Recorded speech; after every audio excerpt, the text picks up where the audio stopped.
Everyone has a generation. Boomers, Gen X Millennials, Gen Z, neat little boxes, clear identities, entire industries built around understanding them. And then there's you, too young to be Gen X, too old to be a millennial. You remember Saturday morning cartoons, and also the first time you made a Facebook profile. You had a childhood without the internet, and an adulthood that never existed without it.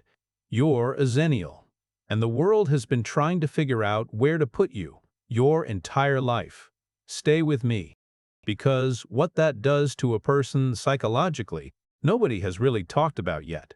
Born roughly between 1977 and 1983, Xennials are the micro-generation caught in the middle, old enough to remember analog childhoods, young enough to adopt digital adulthood without much friction. They played outside until the streetlights came on. They also stayed up until 3 a.m. on AIM waiting for someone to message back.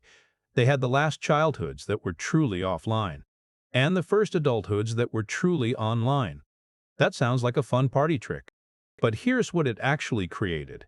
A generation that doesn't fully belong anywhere, not in the Gen X conversation, not in the millennial conversation, just in between, watching both sides from a window they were never invited through. Here's something most Xennials feel but can never quite explain. When millennials talk about dial-up internet and early social media, Xennials nod. When Gen X talks about latchkey childhoods and cassette tapes, Xennials nod. But neither group fully claims them back, and there's something quietly painful about being fluent in two worlds, but native to neither. Like speaking two languages perfectly and still feeling like a foreigner in both countries. Xennials became adapters by necessity. They learned to code switch between worlds before that was even a concept. At work, they understood the older colleagues who hated change, and the younger colleagues who breathed technology. They translated, they bridged, they made it work. But here's the cost of always being the bridge. Bridges hold everything up, and nobody asks if the bridge is tired.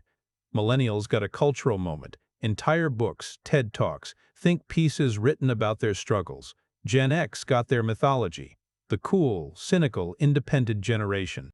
Xennials got a Wikipedia page and a debate about whether they even exist. And when your generation's existence is treated like a footnote, you start to internalize that. Maybe my experience doesn't count enough to talk about. Maybe I'm between enough things that I don't fully deserve any of them. That's not just a generational problem. That's a psychological one.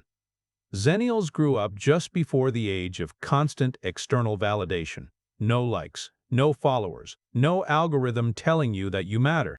They learned to sit with uncertainty, to figure things out without a tutorial, to be bored and survive it. And then the internet arrived, and suddenly everything had a metric.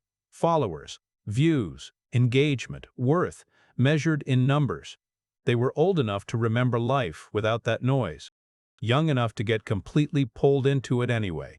So they live in this strange tension, craving the stillness they grew up in, addicted to the stimulation they grew into, never fully at peace in either world, still searching for a place that feels like home.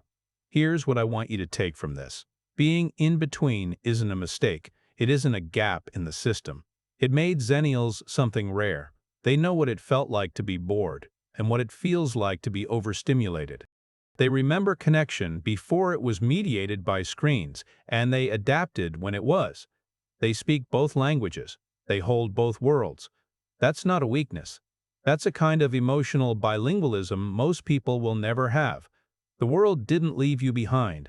It just didn't know yet what to do with someone who could see everything from both sides. That's not nothing. That's everything.